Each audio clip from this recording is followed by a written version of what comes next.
Assalamualaikum warahmatullahi wabarakatuh. Ia tumbuh dalam rumah yang tampak tenang, ditemani sosok lelaki yang selama ini ia panggil ayah. Tapi setelah kehilangan ibu, semuanya berubah. Tatapan itu tak lagi sama. Kata-kata itu terdengar berbeda, dan batas yang dulu jelas mulai kabur. Diam-diam, ia menyimpan rahasia yang tak sanggup ia ceritakan, bahkan kepada dirinya sendiri. Hingga suatu hari, kenyataan tak lagi bisa disembunyikan dan ia harus memilih antara menyelamatkan nama baik atau menyelamatkan hidupnya sendiri. Tapi saat keputusan besar itu diambil, satu hal tak terelakkan. Dunia akan tahu.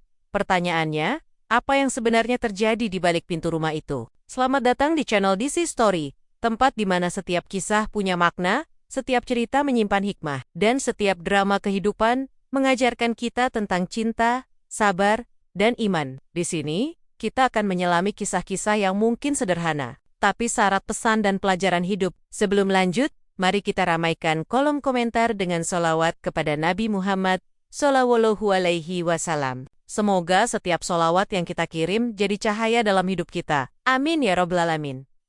Semua orang di desa kami mengenal Pak Randi sebagai pria yang sopan, tenang, dan bertanggung jawab. Ia sering membantu tetangga memperbaiki genteng, meminjamkan motor tanpa banyak tanya, dan tersenyum ramah pada siapapun yang lewat. Tak heran saat beliau menikahi ibuku yang janda, warga menyambut dengan senang hati. Aku sendiri, saat itu baru menginjak usia 16 tahun. Tak terlalu paham urusan orang tua. Yang aku tahu, sejak kehadirannya, rumah terasa lebih hidup. Aku tak lagi makan malam sendirian. Namun semua berubah saat ibu meninggal dalam kecelakaan tunggal, ketika sedang perjalanan pulang dari pasar malam. Aku yang saat itu duduk di bangku kuliah semester awal, tak pernah membayangkan akan kehilangan segalanya dalam satu hari. Ibu, kasih sayangnya, dan arah hidupku. Rumah yang tadinya ramai, kini sunyi. Tapi dalam kesunyian itu, ada satu orang yang tetap tinggal, Pak Randi, ayah tiriku. Setelah pemakaman ibu, hari-hari kami terasa aneh. Kami sering diam berjam-jam dalam satu rumah tanpa bicara. Ia hanya duduk di kursi rotan kesukaan ibu, sambil menatap jendela. Sesekali aku menyapanya, dan ia hanya mengangguk pelan. Namun yang membuatku heran, setiap kali aku hendak keluar rumah, ia selalu bertanya detail, mau kemana, jam berapa pulang, sama siapa. Awalnya aku mengira itu bentuk perhatian, tapi makin lama, pertanyaannya terasa seperti pemeriksaan. Satu sore, saat aku mengenakan baju rumah, dan hendak menyiram bunga, ia berdiri di dekat pintu, dan memperhatikanku lama. Saat aku menoleh, ia berkata pelan, "Kamu makin mirip ibumu, Risa." Aku membeku. Kalimat itu sederhana, tapi intonasinya membuatku tidak nyaman. Ada nada yang tak biasa. Aku tersenyum kikuk, lalu pura-pura sibuk menyiram tanaman. Hari-hari berikutnya, ia mulai berubah. Ia lebih sering mengajakku makan bersama, bahkan memasak untukku. Ia menghindari menyebut ibu, tapi setiap tindakannya seakan berusaha mengisi kekosongan yang ditinggalkan. Di satu sisi, aku merasa bersyukur karena tidak dibiarkan sendiri. Di sisi lain, ada perasaan aneh yang sulit dijelaskan. Aku mencoba mengabaikan firasat itu, mencoba meyakinkan diriku sendiri bahwa mungkin aku hanya terlalu sensitif karena kehilangan ibu. Namun suatu malam, saat aku hendak tidur, aku merasa panik tanpa sebab. Aku mengunci pintu kamar. Hal yang sebelumnya tidak pernah kulakukan di rumah sendiri. Entah kenapa, aku mulai merasa tidak aman. Bukan karena ada suara aneh atau hal menakutkan, tapi karena perasaan bahwa ada batas yang mulai kabur antara kasih sayang ayah dan perhatian yang terlalu dekat. Aku berusaha menyangkal semuanya. Aku mengisi waktu dengan kuliah online, membaca buku, dan memasak, tapi tetap saja, tatapan Pak Randi setiap kali kami duduk berdua membuatku gelisah. Ia sering menyebut betapa sepinya hidup ini sekarang, betapa ia bersyukur masih punya aku, dan meskipun ia tidak pernah menyentuhku dengan cara yang tidak pantas, kata-katanya mulai melintasi ruang pribadi yang selama ini kututup rapat. Saat ia berkata, "Kita cuma punya satu sama lain sekarang," mataku langsung menatap ke arah dinding. Aku pura-pura tidak mendengarnya, tapi jantungku berdetak lebih cepat. Aku tahu, sejak ibu tiada, aku seharusnya jadi lebih kuat. Tapi aku justru merasa seperti daun kering yang tertiup kemana saja oleh angin.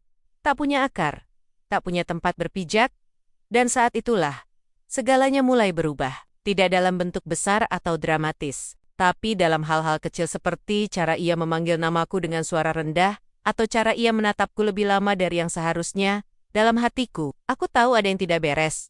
Tapi aku terlalu takut untuk mengakuinya. Bahkan pada diriku sendiri, seiring waktu, perasaan tidak nyaman itu semakin kuat. Aku mulai menyadari bahwa caranya memperlakukanku berbeda. Bukan seperti ayah kepada anak, melainkan seperti seseorang yang memandang wanita yang ingin dimilikinya. Aku tahu itu terdengar aneh, tapi sorot matanya tidak bisa bohong. Setiap kali aku berbicara atau tertawa kecil, ia memperhatikan terlalu dalam. Seolah menghafal setiap gerak-geriku, ia mulai menaruh perhatian pada hal-hal kecil yang biasanya tidak pernah ia pedulikan. Seperti pakaian yang kupakai, aroma sabun yang kugunakan, hingga warna lip balm yang menempel di bibirku. Warna itu cocok di wajahmu, Riz, katanya suatu sore ketika aku pulang dari minimarket. Aku hanya mengangguk, mencoba tersenyum, tapi di dalam hati terasa gemetar. Kekhawatiranku semakin menjadi. Saat ia mulai menghindari memanggilku anak, ia hanya menyebut namaku, Risa, dan terkadang menatapku terlalu lama saat kami duduk berdua menonton televisi. Pernah suatu malam, aku bangun untuk mengambil air, dan melihatnya duduk di ruang tamu dalam gelap, menatap ke arah tangga menuju kamarku.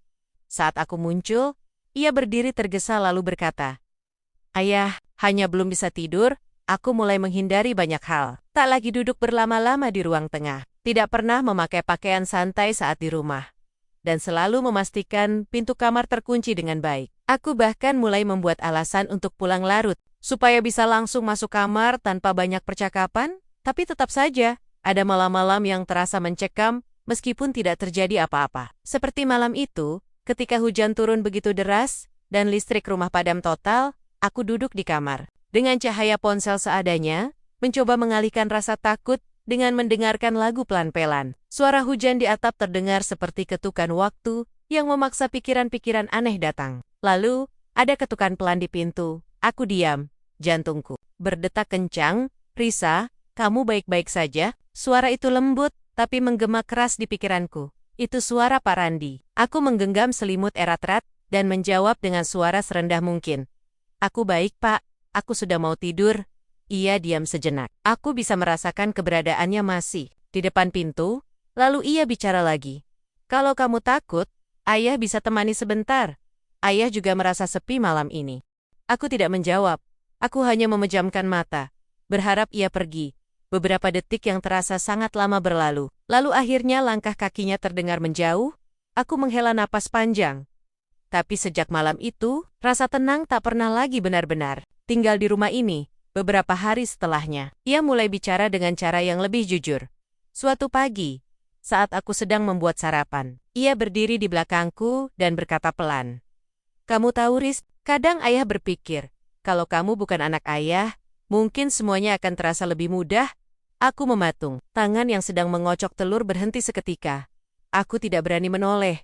Aku hanya berkata pelan, "Tapi, aku memang anak ayah kan?" Ia tak menjawab, hanya tertawa kecil, lalu pergi ke ruang tamu. Aku berdiri lama di dapur, mencoba memproses apa yang baru saja kudengar. Sejak saat itu, semua berubah. Bukan karena sesuatu terjadi secara fisik, tapi karena aku tahu, pikirannya sudah melangkah jauh dari batas wajar hubungan kami. Yang lebih menakutkan, aku mulai menyadari bahwa sebagian dari diriku seperti terbiasa dengan kehadirannya. Aku mulai menyalahkan diriku sendiri.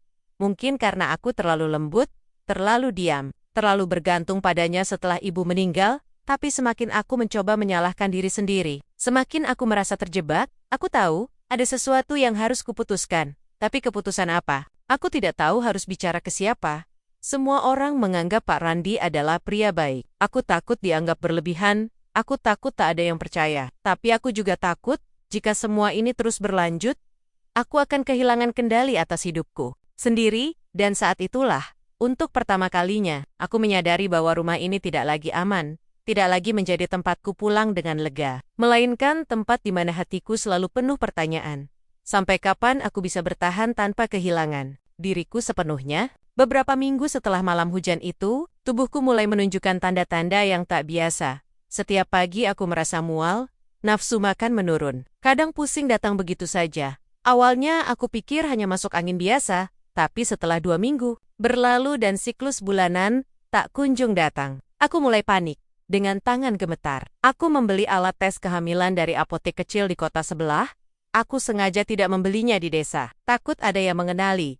Sepanjang perjalanan pulang, dadaku berdegup tak menentu, rasa takut dan penasaran saling berkejaran di kepalaku. Sesampainya di rumah, aku langsung masuk kamar dan mengunci pintu. Tanganku dingin saat membuka bungkus tes itu, butuh waktu lama sebelum akhirnya aku berani menggunakannya. Dan saat 2 garis muncul dengan jelas, dunia seperti berhenti berputar. Aku terduduk, mataku menatap kosong ke lantai, hatiku sesak, nafasku tercekat, aku hamil, tapi siapa yang akan aku beritahu? Kepada siapa aku bisa mengaku? Semua ini terasa seperti mimpi buruk yang tak pernah kuduga akan menghampiri hidupku. Aku tak bisa membayangkan wajah orang-orang jika mereka tahu, dan yang paling mengerikan aku tahu persis siapa ayah dari bayi ini. Beberapa hari aku tidak keluar kamar, hanya keluar sebentar untuk ke kamar mandi. Pak Randi sempat mengetuk pintu dan bertanya, "Kamu sakit, Risak?" Suaranya terdengar khawatir.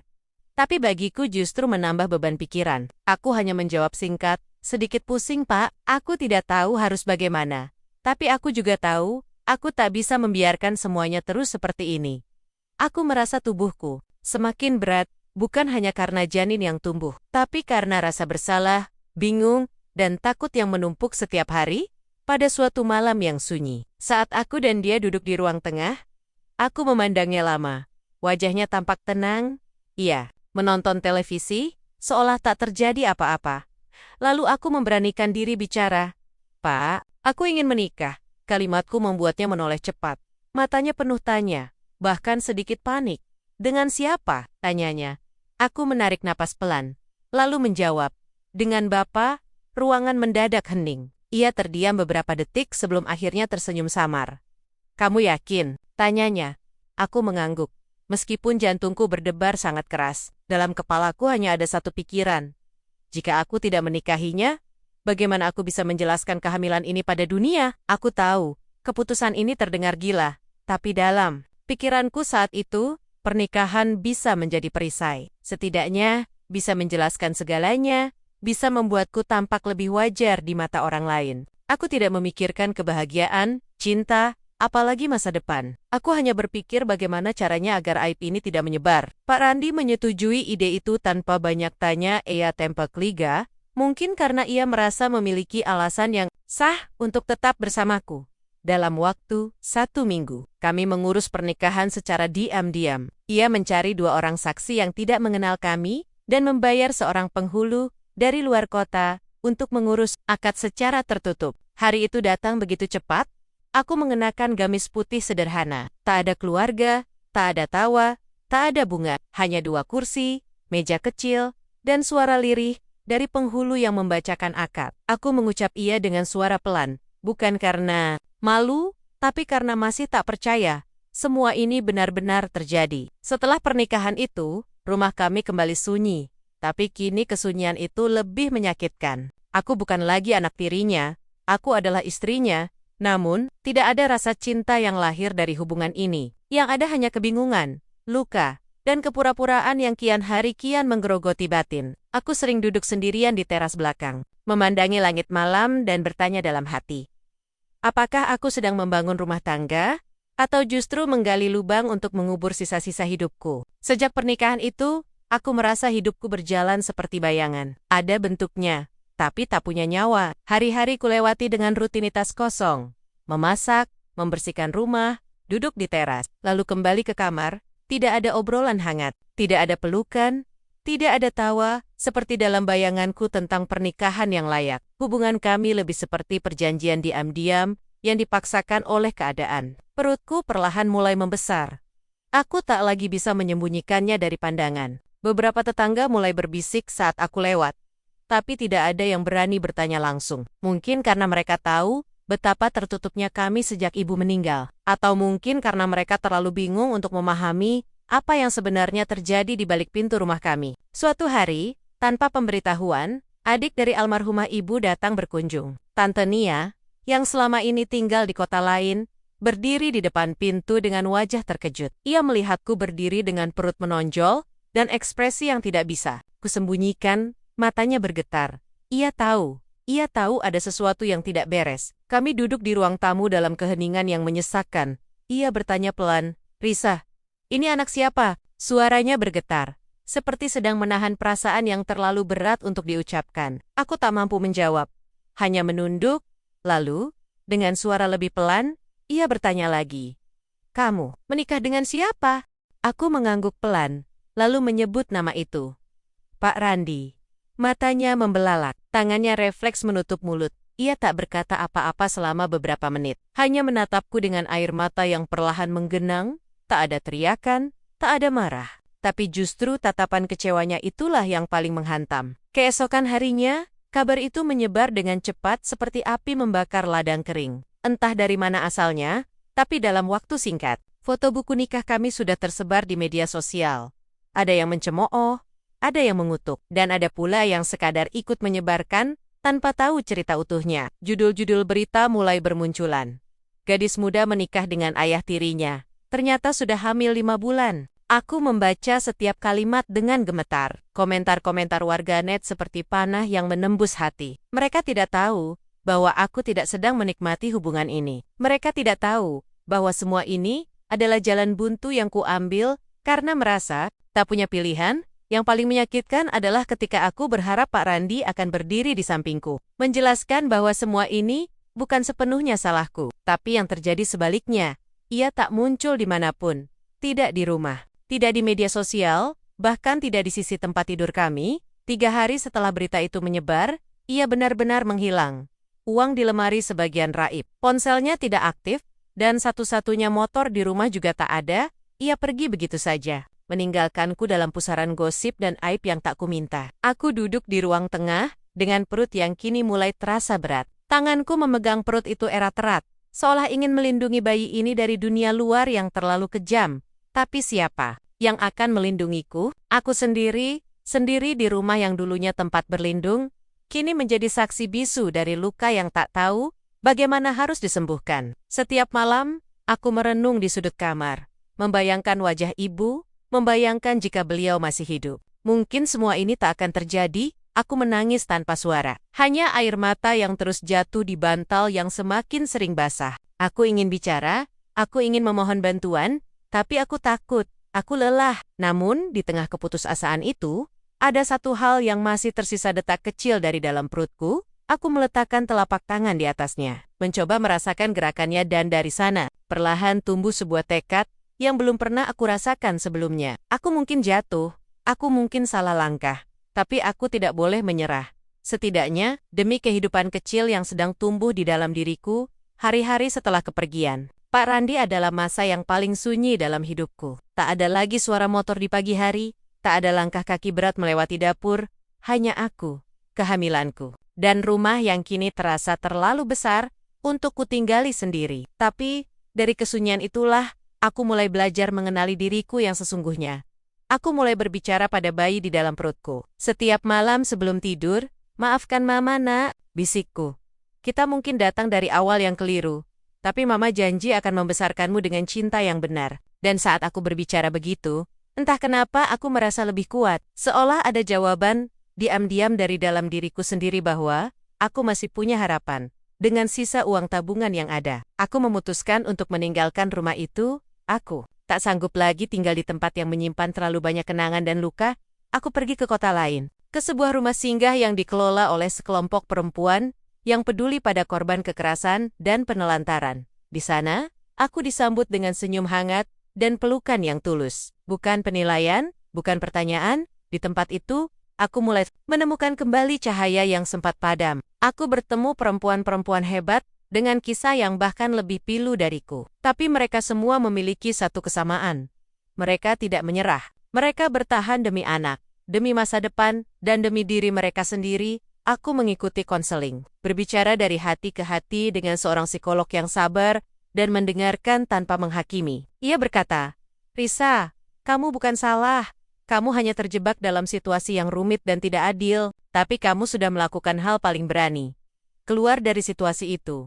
Setiap hari, aku belajar menguatkan diri. Aku mulai menulis kembali, hobi yang dulu kutinggalkan. Awalnya hanya catatan harian, lalu berkembang menjadi esai dan cerita pendek. Tanpa kusangka, Salah satu tulisan tentang pengalamanku dimuat di sebuah situs perempuan. Judulnya sederhana, "Aku menikahi ayah tiriku, lalu ditinggalkan saat hamil." Tapi dampaknya luar biasa. Ribuan orang membacanya. Ratusan komentar masuk, ada yang menangis, ada yang merasa tersentuh. Bahkan ada yang akhirnya berani menceritakan pengalaman mereka sendiri. Untuk pertama kalinya, aku merasa tidak sendirian. Anakku lahir dengan selamat. Seorang bayi laki-laki mungil dengan mata bulat dan tangan yang selalu ingin menggenggam jari. Saat pertama kali memeluknya, aku menangis sejadi-jadinya. Tapi kali ini bukan karena sedih, melainkan karena rasa syukur karena meski perjalanan kami tidak mudah, kami akhirnya sampai di titik ini. Aku menamainya Haris, yang artinya penjaga. Karena bagiku, ia adalah penjaga harapan, penjaga semangat, penjaga cintaku yang paling murni. 2 tahun kemudian, aku menerbitkan sebuah buku berdasarkan kisahku. Buku itu berjudul Rumah yang Tidak Kuduga, Cinta yang Tidak Kuinginkan. Buku itu bukan sekadar kisah sedih, tapi perjalanan dari luka menuju pemulihan, dari ketakutan menuju keberanian, dari diam menuju suara yang didengar banyak orang. Kini, aku bekerja sebagai relawan di rumah singgah yang dulu menolongku. Aku ingin jadi tangan pertama yang menyambut perempuan-perempuan yang datang dengan mata sembab dan hati remuk. Seperti diriku dulu, aku ingin mereka tahu bahwa masa lalu yang kelam tidak harus menentukan masa depan mereka. Aku tidak tahu di mana Pak Randi sekarang.